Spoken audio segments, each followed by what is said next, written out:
এক পাগলে বলছে, আমার আল্লাহ যদি খুশি হয়ে আমাকে জাহান্নাম দেয় আলহামদুলিল্লাহ।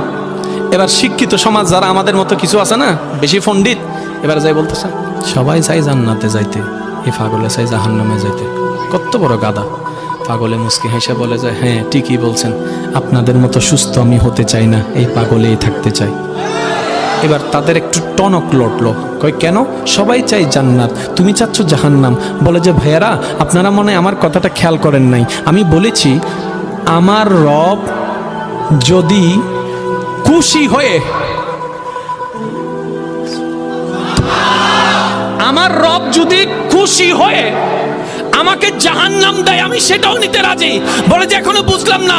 পাগল বলে জ্ঞান দিয়ে রবের বিষয় বোঝা যায় না, দিল দিয়ে বুঝতে হয়। আরে শুনো, রব যখন খুশি হয়ে যাবে জাহান্নামটা জান্নাত হয়ে যাবে, রব যখন নারাজ হয়ে যাবে জান্নাতটা জাহান্নাম হয়ে যাবে।